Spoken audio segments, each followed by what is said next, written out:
Hello, this is George. I thought I would show you the progress that I've made on Avatar. I've completed the lighting, and well, that's the first step I do when I do lighting on a table is I always turn all of the lights on the playfield, on the light inserts there, and I compare the brightness of them. And almost always I see some that are brighter than others. But on this table, they were all amazingly consistently bright, except for the 6 lights in the center of those round ones that you see flashing right now. Those were all a bit too dark, and so I upped the brightness on those, and then everything matched to my amazement. We'll go ahead and start the game here. Whoops, sorry about that. Find out what the blue monkeys want. And first thing I'll show you here is back in the back of the table here. I've added some lighting here in this lane. It was a little bit dark. I used a spotlight mainly because it's the only way you can do directional lighting in Future Pinball. And then I also added some additional pegs all the way around the back here. And in fact, you can see there's these 2 plastics are joined at this point. And so it would make sense to have pegs on either side of that where they're joined there. And as you can see, it makes some more shadows onto the playfield. This copter, I guess is what it's called, is was much darker on the old versions, and I was planned on just simply adding a spotlight to it, but I noticed that made the walls on the back of it all become extremely bright, and it just didn't work. So I ended up just converting the texture that was saved there to a hologram. And holograms have their own internal lighting. But as most of you know, the holograms tend to be semi-transparent. So I had to put a black background behind it in order for it to work. Another change I made is these dividers and the pegs I changed the color of those to a different shade of blue, and then I used the same shade of blue on the ramp and made the ramp a little bit more transparent. And then another change I made is these bumper caps. They were really dark on the old version of the table, and so I learned a trick from Steve Paradise that you can just put a hologram underneath the surface of those, and you can light it up somewhat. And I used a hologram with some texture that has some transparent areas around the outside edge, and it worked pretty nicely, I thought.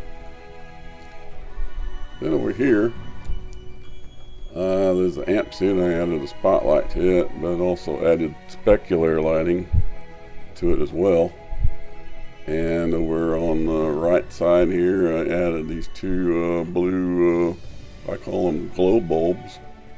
Those are the bulbs that shine through the plastic from underneath. And for some reason, they were omitted on the original table.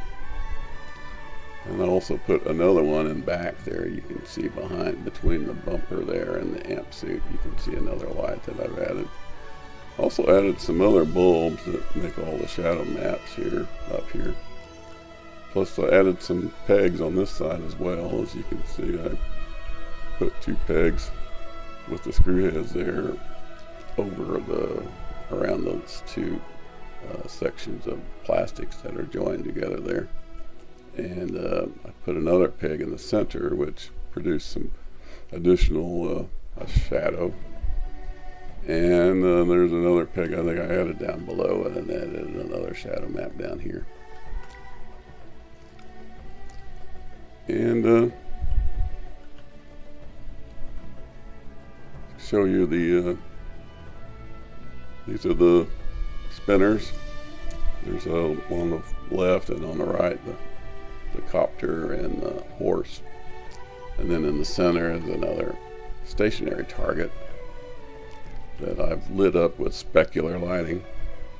And there's another target that doesn't pop up very often, so I'll just pop it up manually here. I've changed the texture on that quite a lot. I've made it have more contrast and added some highlights and shadows, and improved it quite a bit. Then these targets on the side, the drop targets there that you see, along with the stationary targets on this side, were a bit problematic to light up. So what the fix to that was just to put a light pretty much in the center of the playfield here that I mounted right onto the surface of the playfield, and it shines on all of these targets with the one flasher, and I adjusted them with the specular lighting, and it worked out okay. And then let's see, what else have we got on my list here? We've got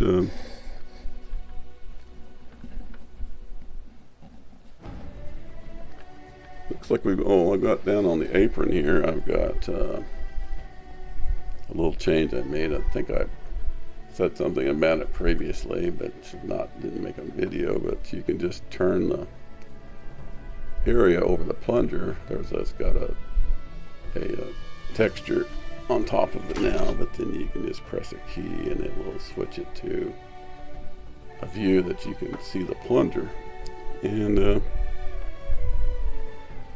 that's pretty handy when you're trying to make the skill shot.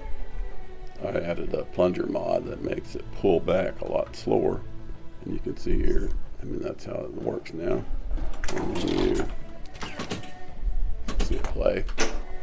Head of security, The DMD on this, I've added the color DMD, and it's not quite as spectacular as it was on Doctor Who, but it pretty much consistently shows us what you're seeing right now. It's 1/3 of a display on the left, and then 2/3 on the right. And it's split up like that most of the time. And I have some additional lighting modes that I can show you.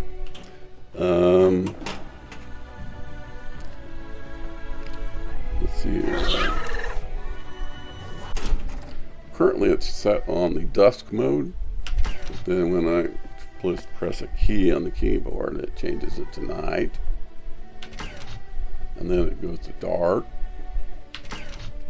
And this is FP Original, and I think it looks pretty good for it not being as nice as the new renderer, but I thought it looks pretty good. One of the main things I don't like is it does not support bump maps, and the spotlights don't work either. So the amp suit here, as you can see, is not quite as nice looking as the other lighting modes, but it's not bad.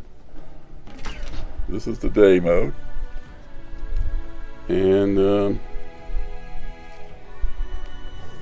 let me pan out a bit here, and I will show you the back box here. And I've set it up so this is the day mode, and then you can see the dust mode gets a little darker on the back box, and then dark night it gets even darker, and it lights up on the FP Original. I thought I would show you the lighting control panel in the script. I've added a new section here that I've never added to any of the tables before, and it's the way that you can adjust the gamma on the whole table. and it basically makes the whole table either lighter or darker, and then you just increase these values to make the table lighter, and you can decrease them to make them darker. And I've set this up on each of the light modes that you see there.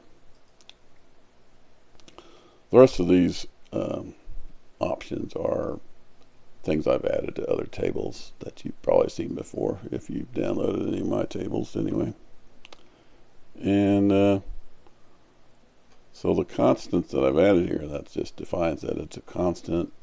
That is the constant itself, and that is the value that defines what the constant is. So what happens is you can take this constant and add it anywhere in the script, and it will substitute this constant value for this value, and then you can go ahead and change this value around anytime, and in any place that you reference this constant, it will change it. And let's just go down and look at the rest of the code down here. You can see there that's where the constant is, and you can see that I've taken the constant and I've either subtracted a value or added a value. And so what this does is it takes the constant from up above where it said 0.3, and then you subtract 0.1 from that, and so the value will actually be 0.2. Or it takes the 0.3 from above here, and it'll add 0.2 to it, so it's a 0.5. That's how it works. And so much, this stuff is really very simple coding. It's not complex at all. But what really takes time is the values that I've added in there to make everything look right. And like on these are the playfield lights, and like I said in the video, there's 6 bulbs that were darker than the others, so these are the 6 lights that I increased the brightness on so they match the others. Anyway, this is just a few subroutines. This is what runs each of the subroutines when you start the game. And this down here is what displays on the DMD your lighting modes that you're selecting when you press the key on the keyboard. And that's basically it. The coding actually starts here and goes all the way down to